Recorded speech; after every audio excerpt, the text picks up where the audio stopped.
நம்மளோட daily habits நம்மளோட வாழ்க்கையை மாற்றும்னு சொன்னால் நம்ப முடியுதா? எஸ், கண்டிப்பாக இந்த மாதிரி ஹேபிட்ஸ் நம்மளோட வாழ்க்கையில் ஏதோ ஒரு இடத்த பாதிப்பு ஏற்படுத்தும். ஸோ அந்த மாதிரி ஹேபிட்ஸில் சின்ன சின்ன மாற்றங்கள் கொண்டு வரது மூலிமா நம்மளோட வாழ்க்கையில் ஏதோ ஒரு இடத்த பெருசாக அச்சீவ் பண்ண முடியும். நம்ம வாழ்க்கையை ஏதோ ஒரு வகையில் இம்ப்ரூவ் பண்ண முடியும். ஸோ அப்படிப்பட்ட ஹேபிட்ஸ் தான் இந்த வீடியோவில் நம்ம பார்க்க போகிறோம். ஃபஸ்ட்டு ஹேபிட்ஸ்னால் என்ன? நான் ரொம்ப சிம்பிளாக சொல்கிறேன்.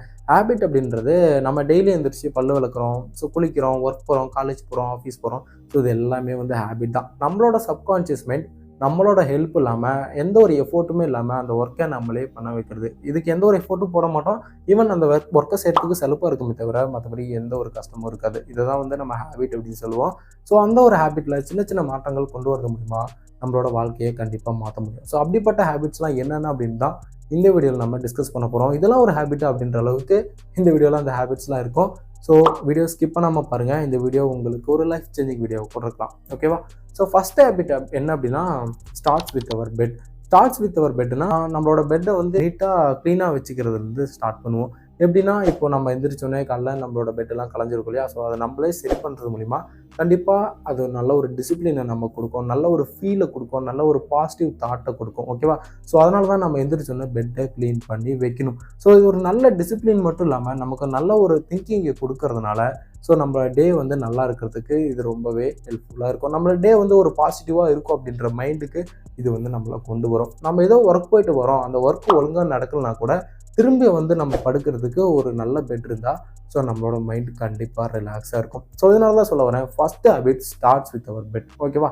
ஸோ செகண்ட் ஹேபிட் என்ன அப்படின்னா எக்ஸசைஸ்.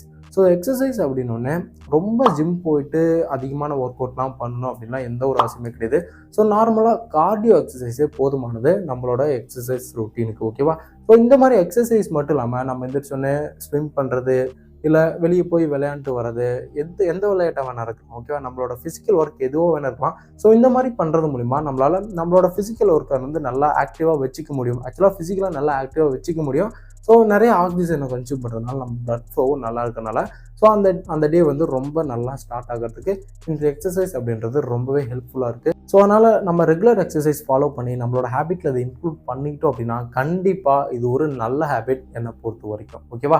ஸோ அடுத்த விஷயம் என்ன அப்படின்னா கோல்டு பாத். ஸோ முடிஞ்ச வரைக்கும் சுடு தண்ணியில் குளிக்காமல் கொஞ்சம் கோல்டான வாட்டர்லேயே குளிக்கிறது. ஸோ நார்மல் டெம்பரேச்சர் இந்த பைப் டெம்பரேச்சர் வாட்டரே போதுமானது. ஸோ நம்ம வந்து கோல்டு பாத் எடுக்கிறதுக்கு நான் ஏன் கோல்டு பாத் எடுக்கணும் அப்படின்னு சொல்கிறேன்னா, ஸோ ஒரு நல்ல டெம்பரேச்சர் இருக்கிற வாட்டரை விட கோல்டு பாத் அப்படின்றது ரொம்பவே ரொம்பவே ஒரு யூஸ்ஃபுல்லான விஷயம் நம்மளோட பாடி பொறுத்த வரைக்கும்.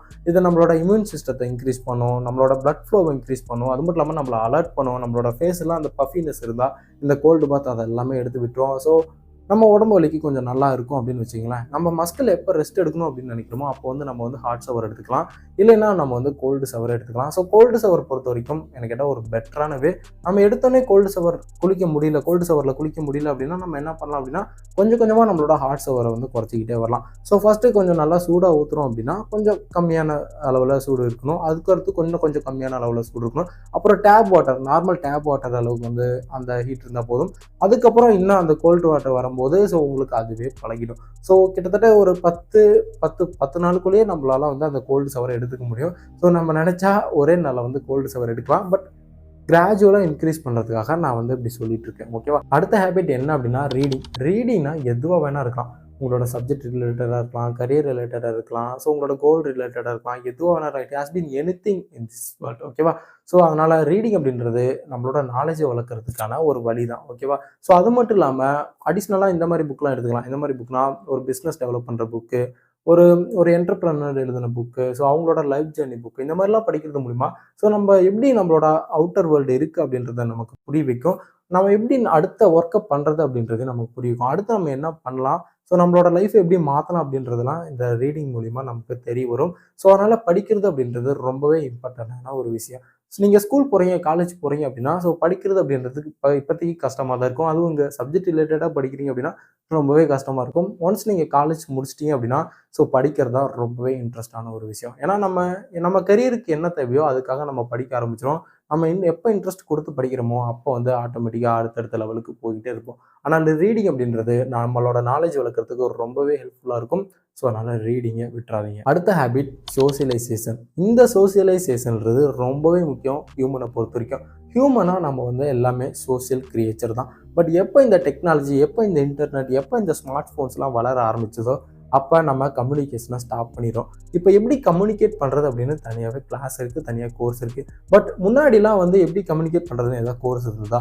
ஏன்னா இப்போ யாருக்குமே அந்த கம்யூனிகேஷன் அப்படின்றது அவ்வளோக்கும் வரல. இந்த ஸ்மார்ட் ஃபோன் இல்லாத காலகட்டத்திலாம் நம்ம எங்கேயாவது வெளியே போனாலும் நம்ம கூட யாராவது ட்ராவல் பண்ணிட்டு வந்தால் அவங்க கூட ஜாலியாக பேசிட்டு வரோம். பட் இப்போ இந்த ஸ்மார்ட் ஃபோன் வந்ததுனால நமக்கு தெரிஞ்சவங்க, நம்ம மாமா, அப்பா, அம்மா யார் பக்கத்தில் உட்காந்துருந்தாலும் அவங்க கிட்ட கூட நம்ம பேசிட்டு வர மாட்டோம். நம்ம ஸ்மார்ட் ஃபோன் தான் யூஸ் பண்ணிட்டு வருவோம். ஸோ அந்த அளவுக்கு இப்போ வந்து சோசியலைசேஷன் அப்படின்றது ரொம்பவே கம்மியாக குறைஞ்சிக்கிட்டே வருது. நம்ம எந்த அளவுக்கு சோசியலைஸாக இருக்கமோ அந்த அளவுக்கு நம்மளோட ஸ்ட்ரெஸ் குறையும், அந்த அளவுக்கு நம்ம வந்து ஹாப்பியாக இருக்க முடியும், நிறைய விஷயத்தையும் தெரிஞ்சுக்க முடியும். நம்ம எப்போ சோசியலைஸாக இருக்கமோ அப்போ வந்து கண்டிப்பாக நம்மளோட மைண்டை வந்து ஃப்ரீயாக வச்சுக்க முடியும், ஸ்ட்ரெஸ் இல்லாமல் இருக்க முடியும், டிப்ரெஷன் இல்லாமல் இருக்க முடியும், ஓரளவுக்கு வந்து ஹாப்பியாக இருக்க முடியும். ஸோ அதனால் இந்த சோசியலைஸ் அப்படின்ற ஹேபிட்டை வந்து உங்கள் வாழ்க்கையில் நீங்கள் ஆட் பண்ணிக்கோங்க. அடுத்த ஹேபிட் என்ன அப்படின்னா நம்மளோட ஸ்க்ரீன் டைமை குறைக்கணும். நம்ம மொபைல் யூஸ் பண்ணுறதை குறைக்கணும், நம்ம லேப்டாப் யூஸ் பண்ணுறதை குறைக்கணும், அதிகமாக ஸ்க்ரீனை பார்க்குறத குறைக்கணும். எந்த அளவுக்கு அதிகமாக ஸ்க்ரீனை பார்க்குறோமோ அந்த அளவுக்கு நமக்கு தான் வந்து பின்னாடி பாதிப்புகள் வரதுக்கு வாய்ப்புகள் இருக்குது. நான் ஸ்க்ரீனை பார்க்குறேன் அப்படின்னு சொன்னோன்னே நம்ம ஒரு நல்ல விஷயத்தை கன்சியூம் பண்ணால் பரவாயில்ல. நம்ம அதிகமாக சோசியல் மீடியாவில் அடிக்ட் ஆகிட்டு இருக்கோம். அதிகமாக நிறைய இன்ஸ்டாகிராம் யூஸ் பண்ணுற யூஸர்லாம் நிறைய பேர் இருக்காங்க.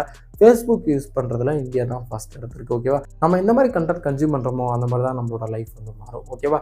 ஸோ அதிகமாக எல்லாருமே சோசியல் மீடியா பார்த்து மற்றவங்களோட அவங்கள கம்பேர் பண்ணி அவங்களோட செல்ஃபை வந்து அவங்களே குறைச்சிக்கிறாங்க. இது நமக்கு இன்னும் அதிகமான டிப்ரெஷனை தான் கொடுக்கும், நிறைய ஸ்ட்ரெஸ்ஸை தான் கொடுக்கும். ஓகேவா? அதுவும் இப்போ இருக்கிற டீனேஜர்ஸ் குழந்தைங்களாம் வந்து சோசியல் மீடியாவுக்கு ரொம்பவே அடிக்ட் ஆகிருக்காங்க. ஸோ அதனால் முடிஞ்ச வரைக்கும் நம்மளோட ஸ்க்ரீன் டைமை குறைச்சிக்கிட்டு ஒரு ஃபிசிக்கல் ஒர்க்கில் வந்து கான்சன்ட்ரேஷன் பண்ணுவோம். ஸோ இது வந்து ரொம்பவே ஹெல்த்தியான ஒரு விஷயம் இந்த ஸ்க்ரீனை யூஸ் பண்ணுறதை விட. ஸோ ஸ்க்ரீனை யூஸ் பண்ணும்போது முடிஞ்ச வரைக்கும் இந்த ரீடிங் மூட் அந்த ஆப்ஷன்லாம் யூஸ் பண்ணி பழகிட்டோம் அப்படின்னா ஸோ கொஞ்சம் ஒரு பெட்டரான வே. நார்மலாக ஸ்க்ரீன் யூஸ் பண்ணுறதுக்கும் கொஞ்சம் ஒரு அட்வான்ஸான அந்த விஷயங்கள்லாம் யூஸ் பண்ணி ஸ்க்ரீன் யூஸ் பண்ணுறதுக்கும் நிறையவே டிஃப்ரெண்ட் இருக்குது. ஸோ அதில் இருக்கிற ரிமைண்டர் யூஸ் பண்ணிக்கங்க, மொபைல்லே இருக்கிற ரிமைண்டர் யூஸ் பண்ணிக்கங்க, அதில் இருக்கிற அலர்ட் யூஸ் பண்ணிக்கங்க, மொபைல் டேட்டா வார்னிங், இந்த மாதிரி நிறைய ஆப்ஷன்ஸ் இப்போ இருக்குது. ஸோ அந்த மாதிரி ஆப்ஷன்ஸ்லாம் யூஸ் பண்ணி முடிஞ்ச வரைக்கும் ஒரு நல்ல கண்டென்ட்டாக கன்சியூம் பண்ணி உங்களோட ஸ்க்ரீன் டைமை குறைச்சிக்க பாருங்க. ஓகேவா? அடுத்த ஹேபிட் என்ன அப்படின்னா தூக்கம். ஸோ தூக்கம் அப்படின்றது எல்லா ஹியூமனுக்குமே ரொம்ப முக்கியமான ஒன்று. ஹியூமனுக்கு மட்டும் இல்லை, எல்லா கிரியேச்சருக்குமே தூக்கம் அப்படின்றது ரொம்ப முக்கியமான ஒன்று. ஹியூமனை பொறுத்த வரைக்கும் 6 to 8 ஹவராவது தூங்கணும். அப்போ தான் வந்து நம்மளோட பாடி ரெக்கவர் ஆகிறதுக்கு ரொம்ப ஹெல்ப்ஃபுல்லாக இருக்கும். ஃபிசிக்கல் ப்ராப்ளம் எல்லாமே நம்ம நல்லா தூங்குறது மூலிமா கண்டிப்பாக அவாய்ட் பண்ண முடியும். ஃபிசிக்கல் ப்ராப்ளம் மட்டும் இல்லாமல் மென்டல் ப்ராப்ளத்தையும் இந்த தூக்கம் அப்படின்றது ரெக்கவர் பண்ணுறதுக்கு ரொம்பவே ஹெல்ப்ஃபுல்லாக இருக்குது. அதனால் நம்மளோட ஸ்க்ரீன் டைமை குறைச்சிட்டு எந்த அளவுக்கு ஒரு குவாலிட்டியான ஸ்லீப் எடுத்துகிட்டு போக முடியுமோ அந்த அளவுக்கு குவாலிட்டியான ஸ்லீப்பை எடுத்துகிட்டு போவோம். இப்போ நான் சொன்ன இந்த 7 ஹேபிட்டை நீங்கள் கரெக்டாக ஃபாலோ பண்ணாலே உங்களோட லைஃப் மாறதை கண்டிப்பாக நீங்கள் வந்து பார்ப்பீங்க. ஸோ ஒரு சின்ன மாற்றம் தான் நம்ம வாழ்க்கையில் பெரிய அளவில் மாற்றத்தை கொண்டு வரப்போகுது. ஸோ இந்த ஹேபிட்டை வந்து கண்டிப்பாக ஃபாலோ. சாரி கைஸ், மைக்கில் சார்ஜ் இல்லை. இந்த வீடியோவில் என்ன சொல்லியிருப்போம் அப்படின்னா சின்ன மாற்றங்கள் தான் பெரிய வித்தியாசத்தை நம்ம வாழ்க்கையில் கொண்டு வரும். ஏன்னா சிறு துளி பெருவெள்ளம் இல்லையா?